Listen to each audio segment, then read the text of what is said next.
Imagine your brain has an emotional thermostat. In most people, it adjusts automatically. Something bad happens, it dips. You rest, you recover, it comes back up. That's just life.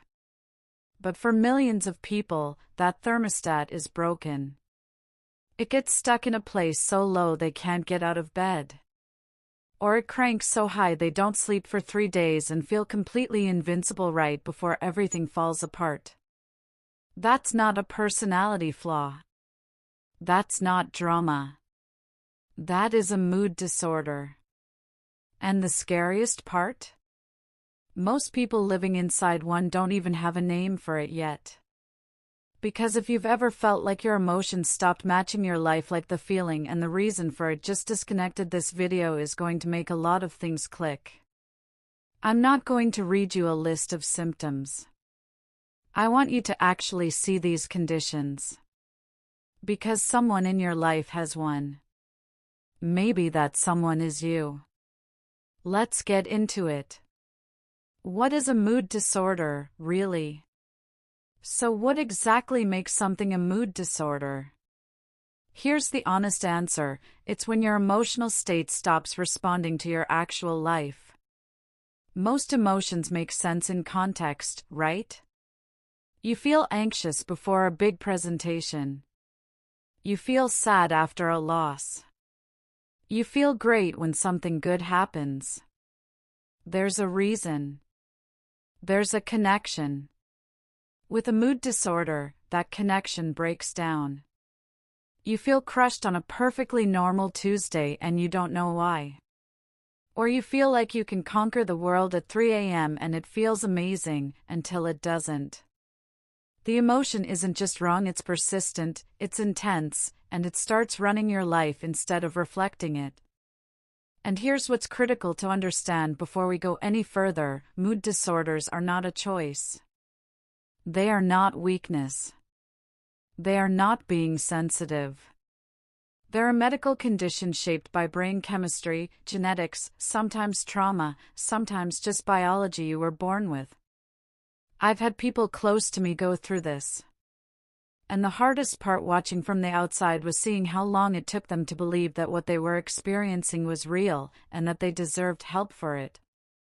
That's why this conversation matters to me. And maybe why it matters to you too. So keep that in mind as we go through these. 1. Major depressive disorder. Picture this. A guy at a birthday party. Music's playing, people are laughing, someone just told a genuinely funny joke and he's laughing too. From across the room, he looks completely fine. But nothing is registering. The music isn't reaching him. The laughter doesn't feel warm. He's performing normal, and he's been doing it so long he's not even sure there's anything left underneath. That's what major depressive disorder can look like from the inside, and it's the version most people never see coming, because it doesn't always look like crying in the dark. Sometimes it looks like someone at a party, laughing, completely hollow.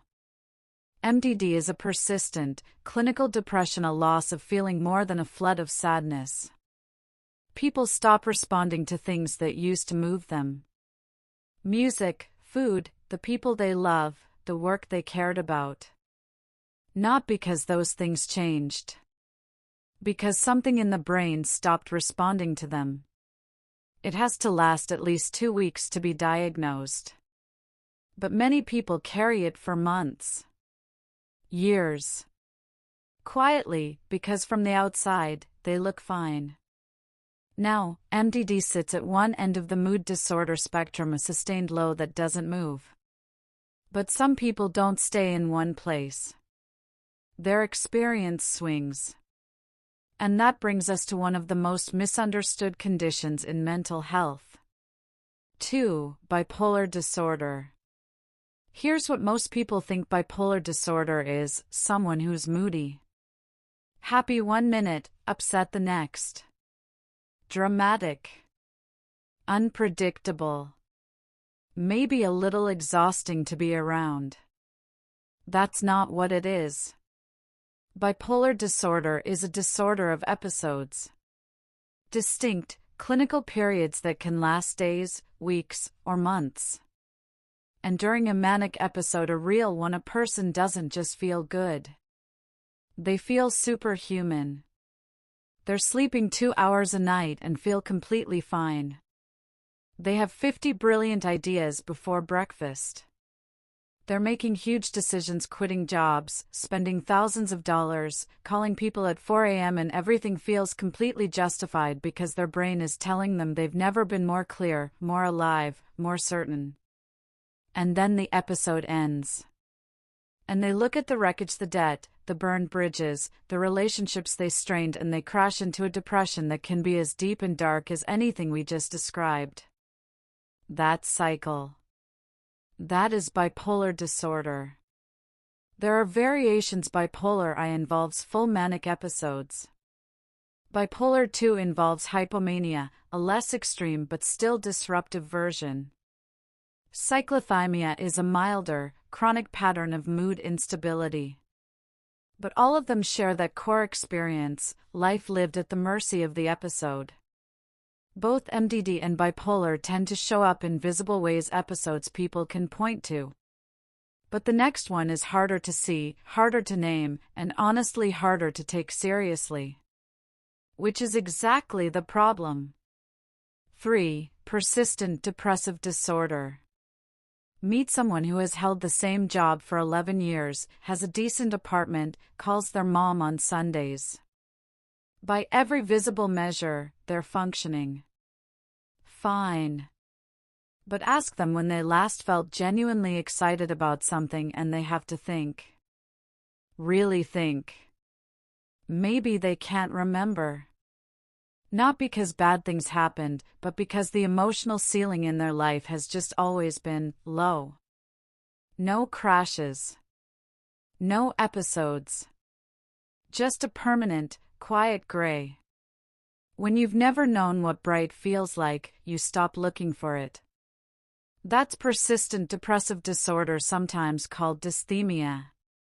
And it's a chronic, low-grade depression that lasts at least 2 years. It never hits hard enough to feel like a crisis, so it almost never gets treated as one. People live inside it for a decade and call it their personality.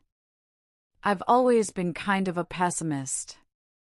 I'm just not someone who gets excited about things. That's just how I am.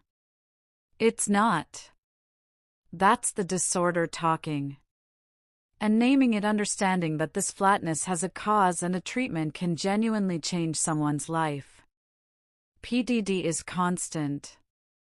It doesn't follow a pattern.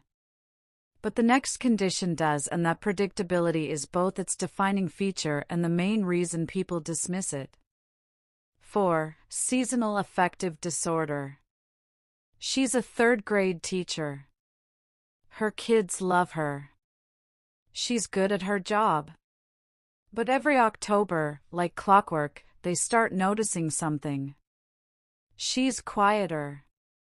She cancels the Friday movie afternoons she always does. She makes it through the day, but just barely. By November, she's sleeping 10 hours and still exhausted, pulling back from the people she loves, turning down plans she would have looked forward to in June. And then March comes. Almost like someone flipped a switch. She's back. This has happened every year for 6 years. She's never been sure if it's real or if she's just lazy in winter. It's real. That's seasonal affective disorder, a recurring depressive episode tied directly to the reduction in natural light during fall and winter. Less light disrupts serotonin production and throws off melatonin regulation. For some people, that disruption is minor. For others, it swallows months of their life on a schedule. The reason it gets dismissed is because it ends. Spring comes and it lifts, so it feels like it wasn't serious. But losing 3 to 4 months of your emotional and functional life every single year, that's not a quirk. That's a treatable condition. Before we get to the last one, I want to ask you something. Which of these did you not know was a real clinical condition before today? Drop it in the comments. I read them. And someone else is going to scroll down, see your answer, and feel less alone because of it. Now the last one. And honestly, this might be the most important one to get right. 5. PMDD, when hormones hit different. I want to read you something. This is how one person described her experience in her own words, exactly as she said it. I become a different person for 10 days every month. I don't recognize myself.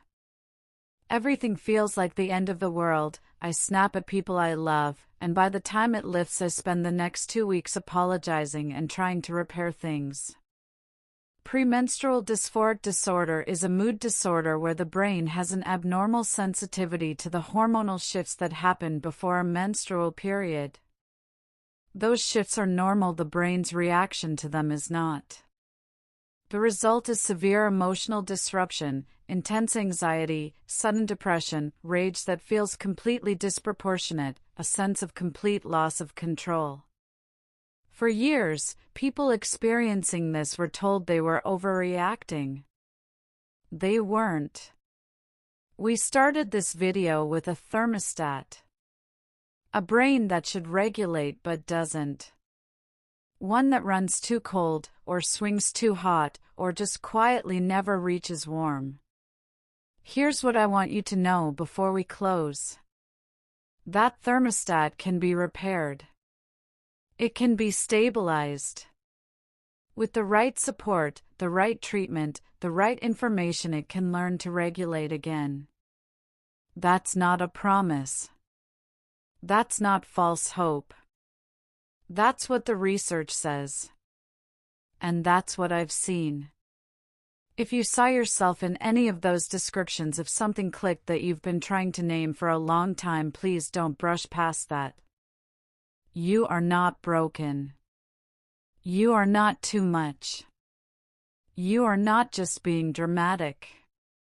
What you've been carrying has a name, it has decades of research behind it, and it has real, effective treatment. The hardest part for most people isn't getting help.